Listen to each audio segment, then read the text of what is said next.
Last time in the last episode, we spoke about my son's passing and the journey that you go through with that and the feelings you have. However, we didn't talk about the next horrific tragedy that happened in our lives. So I want to tell you more about the tragedies and then go back through the feelings that happen after this. So, like I said in the first episode, or second episode, I lost my son Logan at age 14 due to complications of diabetes. And that was on March 20th of 2020, a year when chaos was happening in the world. COVID, everything had shut down. Shortly after that, a month after that, it was 2 o'clock in the morning and my family's sleeping, and all of a sudden fire alarms start shrieking in the back. I wake up my family. We all roll out of bed, running around the house looking to see what possibly is on fire. As they storm the house, they're looking, no one can see or smell fire anywhere. So we're naturally thinking that it's got to be a short fuse. So my son and Mark go down the stairs to the utility room, and we have two huge breaker boxes. And he opens one, and as he's going down the breaker box, nothing happens. And then he opens the other, and he's going down the breaker box, and right in front of his eyes, the breaker in Logan's room switches over. And I could hear the yell, "It's in Logan's room, it's in Logan's room," as my son and Mark ran up the staircase. And Logan's room, he ironically had the best view. It was up the top floor with my office, and there was Logan's room and his bathroom. So they run up this staircase, and we go into open Logan's room, and there is flames that shoot out, almost like if you've ever seen that show Backdraft. Exactly like that. That room, that door was closed, and the minute the air hit that fire, it shot across our ceiling of our house. So the boys ran downstairs, and we had a fire extinguisher.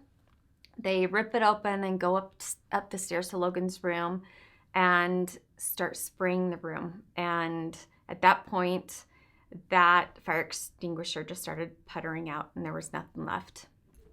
And weird enough, a week before then, I had bought a long hose. Why? I have no idea. So I run out the front door, hook up this extremely long hose to the spigot, turn it on, and I hand this hose to my nephew, Christian, as he runs up the stairs. And ironically, the hose was just long enough to hit Logan's door. And they were able to spray down the room and get the fire out. And I talk about tender mercies. That one is definitely identified as one. So enter Logan's room, and the half of his room is destroyed by smoke and fire. So the fire department comes, same fire department that had been there a month before to take my son away, take him down to the hospital, is there for another reason, now for a fire in that same room. And at that point, you just think, what is against me? What have I done to wrong someone up above to have these horrific things happen? So Logan's room was halfway destroyed. Things that I'll never get back. Memories that were destroyed. I had just decorated his room with all the items from his celebration of life. And Logan always loved wearing cowboy boots. And so he had this tiny little pair of cowboy boots, and one burned, and I had one cowboy boot left. So that was one of the tragedies that happened. And after that, you try to move on with life. We had to have the fire department there. The investigator came and investigated the house to see where the fire started. And ironically, one of the things that we found out is I left Logan's room for the most part the way it was when he passed. And Logan happened to have a toy charging in the wall. And because of it, it charged and charged and charged and got warmer and warmer and warmer and eventually caught on fire. So we're blessed at the fact that our whole house didn't burn down. Unfortunately, I lost a lot of Logan's stuff. Now you fast forward to June, and we're with family, and we're with friends, surrounding ourselves with loved ones, trying to work through all these obstacles and recovering from these tragedies. And we're with friends up at Bear Lake, staying at their cabin. And we have all the kids up there, and we're on the boat. And one of my friends notices this black balloon that goes across the lake. It's so strange to just see a black balloon by itself. Not thinking anything of it except for the fact that that's really weird.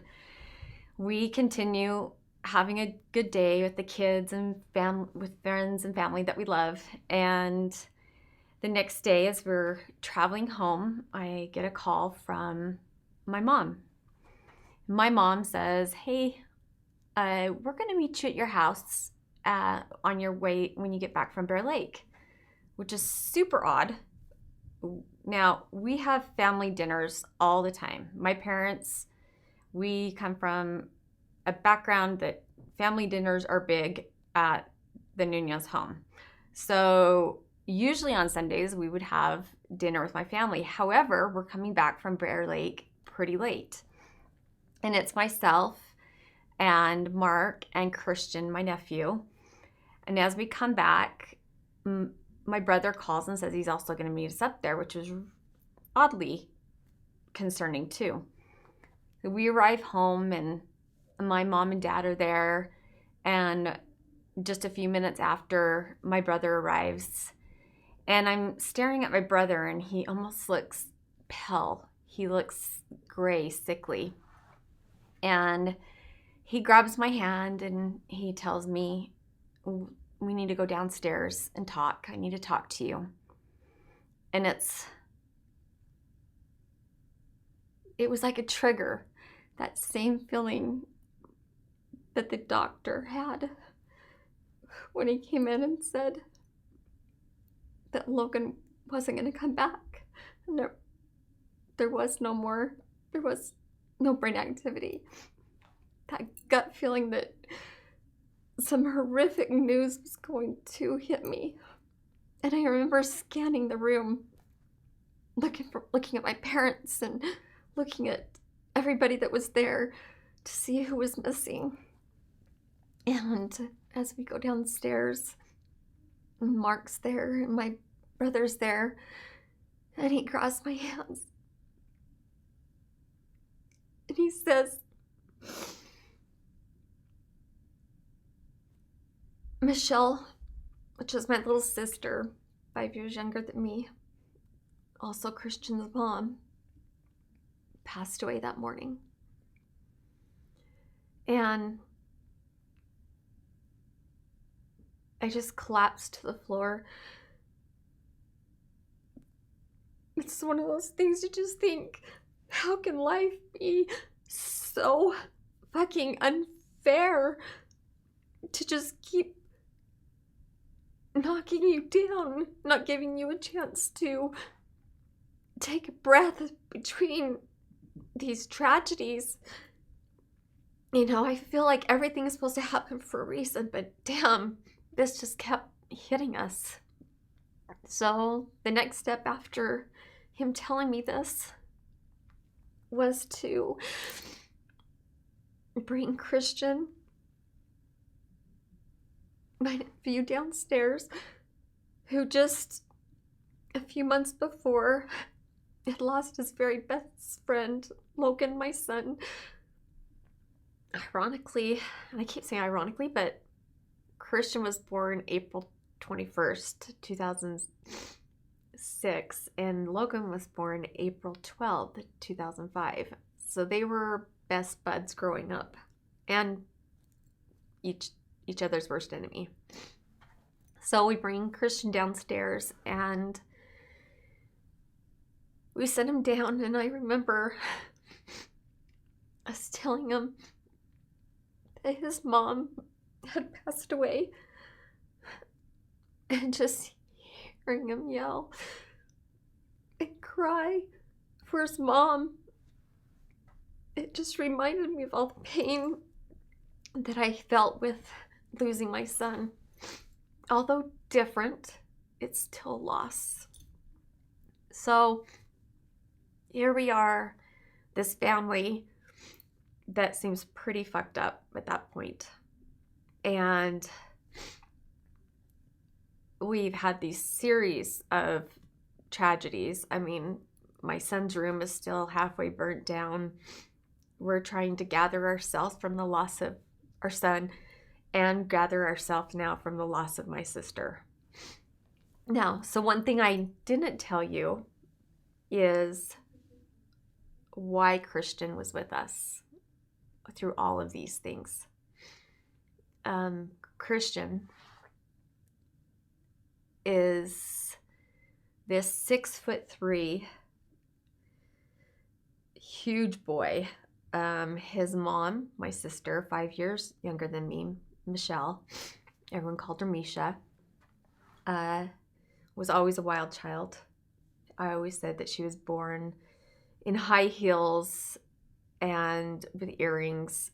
She was beautiful from the day she was born and had a wild spirit. She did modeling, but my sister also had a lot of demons. A lot of demons that drove her to a lot of substance abuse, and at a very young age, come to find out. Through all of this, my sister didn't recover through even having a child. She was her own worst enemy. She was alcoholic, unfortunately, and died due to an accidental overdose, prescription drugs and alcohol. Prior to her passing, though, she would black out, and in these episodes became very abusive to Christian, to the point that Christian had to record some of the episodes, and it became a criminal matter. I took custody of Christian because one thing Christian has is a family that loves him so much and a support system. And going through the loss of Logan, the last thing I was going to do is allow Christian to go with a sperm donor, not a father. I feel it takes a lot more to be a father. To go with a man that he had met one time in his life that lived in California. And so I decided to fight for custody of Christian. After all the shit, here we go through a series of 3 things, and I just want to fight to keep my nephew. So for a year after that, I fought, got an attorney, fought for guardianship. Christian's an amazing boy, and he deserves to stay around a family that loves him and people he knows, and continue try to have a normal life. So those are the events that happened in 2020. Now, going back to all the things that I experienced to this journey, one of which is the series of feelings and loss and that you go through when you've lost a child or somebody that you love. And I spoke before about the guilt and the blaming yourself. So when I lost my son, I think the very first thing was shock. You come home and it's almost surreal. You expect things to be normal. What you knew before will never be the same. You walk in your door and normally you think of hearing kids fighting or yelling or games going on. Instead, there's silence. My son Logan used to be the first one to come up to me and hug me, to be there when I got home. It's not to say that Christian or Jordan don't do those things, but Logan also had his own little special love.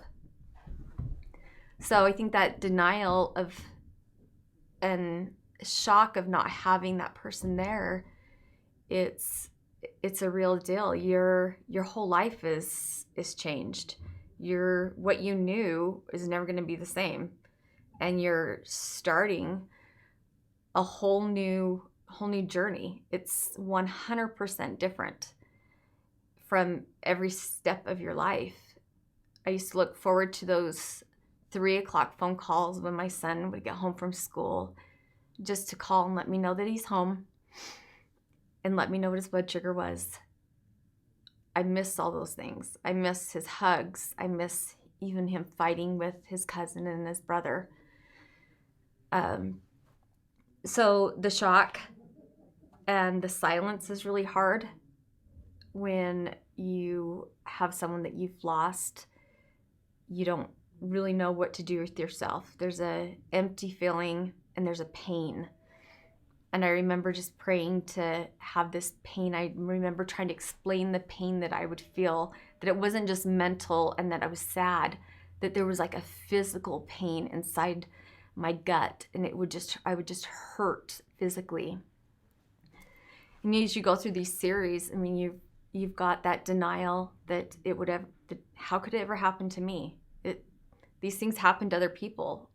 I did the things right. I didn't have the choice. I couldn't be at home. I was a working mom. I set rules. I protected my kids the best I could. And yet my son's gone. So what do you do now? You have this guilt and that blame on yourself. All the things that you should have done differently. What if I would have done this? What if I could have quit work? I remember saying that a million times. If I could just have quit work and been home. If I could have just been there at that moment. If I would have checked up on him just one more time after I saw him in the morning. If I could have got his glucagon shot quicker.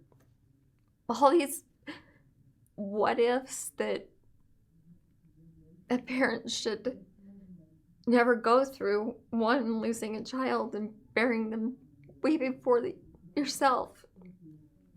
But two, living with that eternal pain and loss. Because even with time, it gets better. On March 20th, right now it's March 20th, 2023. On March 20th, I messed that up. You'll have to cut that part out. On March 20th, it'll be 3 years. And yet it feels like yesterday. So blaming yourself and the guilt, if I was there at the right time, if I had only done this, if I'd only, is horrific for anybody. And at that point, you have to figure out a way to survive. It's like your body is in survival mode. Your emotions are out of control. You feel angry at things. You get angry at everyone. I would go to the office and I'd find a place where nobody was at and I would just cry. You have all these triggers that hit you. And sometimes triggers are good and sometimes they are bad. And what I mean by a trigger is every time I see this monkey, and this was Logan's monkey, this is a trigger for me. It used to be a trigger of comfort and love when I had Logan, and when he passed, it brought me sadness. And now it brings me memories and bravery and a purpose. So, in that guilt and that blame, I mean, I even felt guilt over if I would have just kept Logan on life support. Could he have come back? Would he have had a chance? That is a horrible decision to make. To take your child off life support in order to help save other people's lives. And all these things just rush through your head so quickly. You know, I should have given it a week. Should I have held him closer? I talked to him all night. How come he didn't come back? Is there any chance? But I knew in my heart Logan was gone. And I knew that blaming myself for it wasn't going to help. And that is something that even to today, to the present, I still go through that and often blame myself. But it's a constant recovery. It's slippery roads.